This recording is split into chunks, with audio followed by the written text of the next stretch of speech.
Let's talk about some 2020 releases, shall we?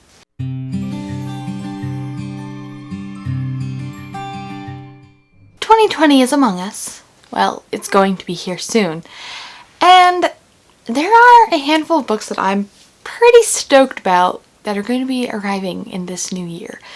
And I felt that it would be a fun time if I talk about them with you guys. So that's what this video is about. And I'm going to be using my handy dandy Goodreads to talk about these books. I know I have 15 on my unreleased TBR list, and some of them have titles, some of them don't. Some of them are sequels, some of them I don't know much about, but we're going to talk about them.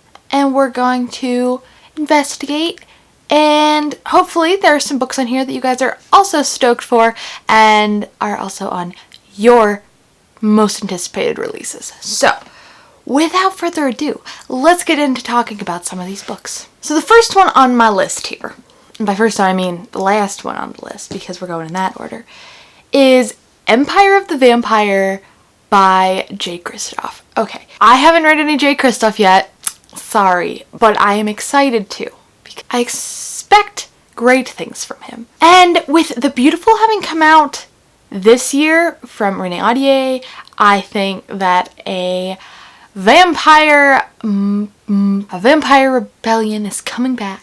A flow of vampire books is coming back, and I am all here for it. So I'm really stoked for this one, and it comes out in the fall of 2020, so it is one that is a year away or so, but I'm still really stoked about it, and I need to get my hands on the Renee Audier book because I loved her duology, The Wrath and the Dawn and The Rose and the Dagger.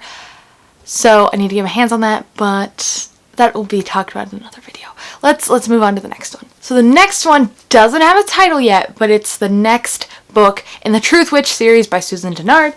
Again, I love Truth Witch this year. It's one of my top 10 of the year, and I have Wind Witch.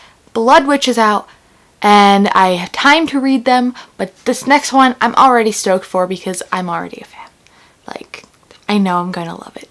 So I cannot wait, and I'm excited to see what the book is called. Eventually we will find it out. The expected publication was for December, but I think it's being pushed back, so that's why it's on this list. Then we have The King of Crows by Libba Bray, which is the fourth book in the Diviners series, and I absolutely love the Diviners.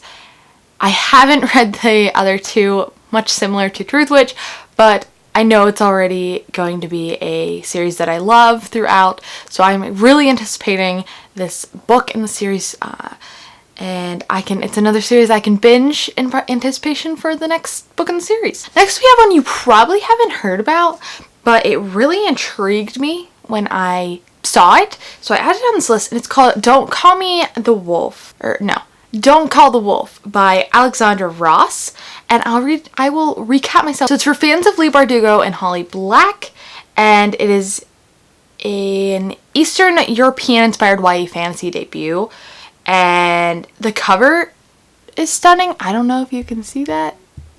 The cover is just so stunning, and I'm just excited.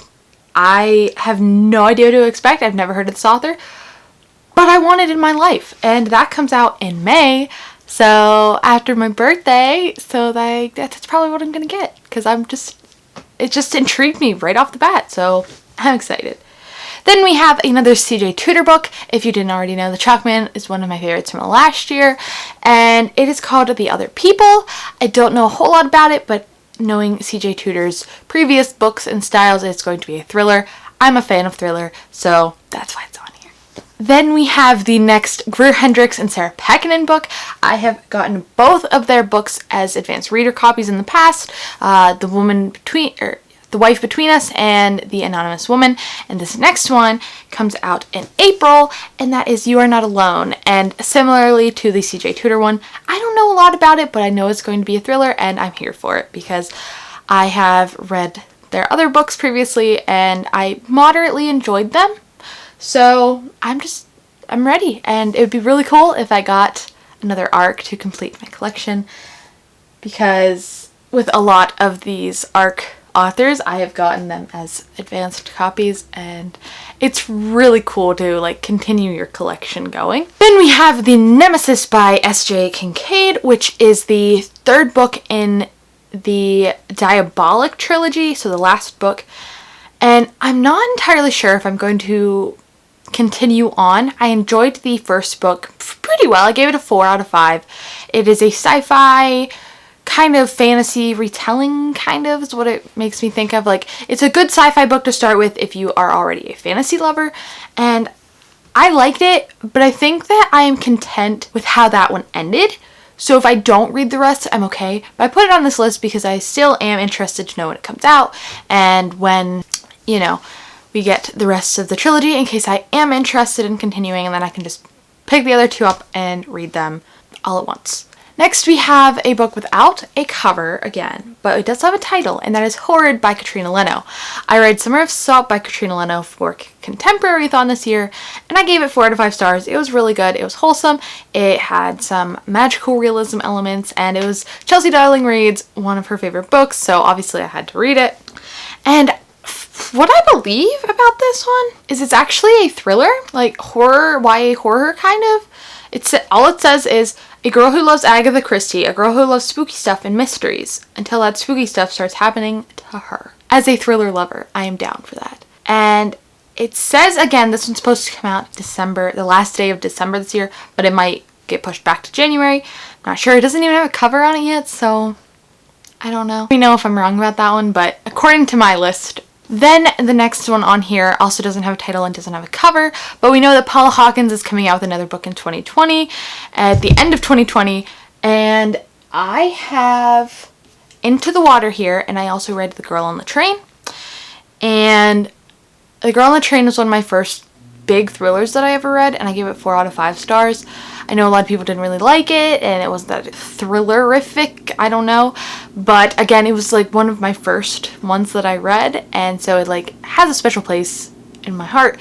And I've also heard that Into the Water isn't really good, but we shall see. I'm gonna read it, hopefully this coming year, and then she has another one coming out, so I'm pleasantly excited for it because of all the reasons I just told you. I only have 3 left, but that's because the next 3 I have on here already came out, and I forgot to put them onto the folder in Goodreads. So 2 of them are just continuations of series I love, and then the other one I will briefly mention because I haven't gotten my hands on it yet, but it's The Warrior of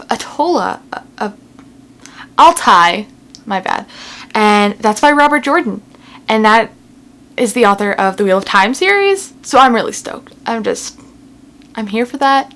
I still have to read the rest of the Wheel of Time, but I am excited for another book because Robert Jordan has actually passed away, so this is like a book he had in the works and it wasn't published, and now it's being published, and I'm excited. So, anyway, but that's not a 2020 release. It supposedly came out this month, so that's enough talking about that. Moving on. Next we have The City We Became by N.K. Jemisin. N.K. Jemisin is the author of the 5th season. I just read one of her short stories. I loved it. It was really enjoyable, and the 5th season is a fantasy novel. This is a sci-fi novel, and I want to read me some good sci-fi this coming year. I have a couple on my TBR that I have to get to, The Martian, Sleeping Giants, and I'm just ready. I'm ready for sci-fi. After reading the Forward collection and just dibbling my toes in sci-fi, I'm ready. So I know that N.K. Jemisin is supposed to be a wonderful writer, and I've seen a snippet of her writing and I loved it, and I'm going to be reading the 5th season for the Post-Word-a-thon. So that will also allow me to know if I want to read this book, but as of right now, I am all here for it, and I am ready. The second to last one on here is The Empire of Gold by S.A. Chakraborty, and this is the 3rd installment in the City of Brass series, and I haven't read the City of Brass yet, but I'm excited, and I know that my friend Amber, it's one of her favorites, so I am excited. I am already hoping to love it, and so this is going to be one of my anticipated reads and books to come out in 2020. And then the last one on here is a sequel to a book I haven't read yet, but it's fine, and that is The Night Country by Melissa Albert. And I have I have the Hazelwood on my TBR. I don't own it, but I've heard it's really, really good, and I've been meaning to get around to it, so I'm hoping that I can get around to it early next year, as this comes out in February, and then I can just read them back to back, and it'll be a fun time. At least that's my hope. So there you have it, guys. Those are some of my most anticipated 2020 releases. Let me know in the comments below if any of these are also some of yours, or if there are any releases that you think I should be excited for, as I might have missed some. That's completely possible. Thank you guys so much for watching. If you want to see more of my content in the future, make sure to hit that subscribe button so you will be notified when more of my content comes out. But thank you guys again for watching, and until my next video, I will see you then. Bye!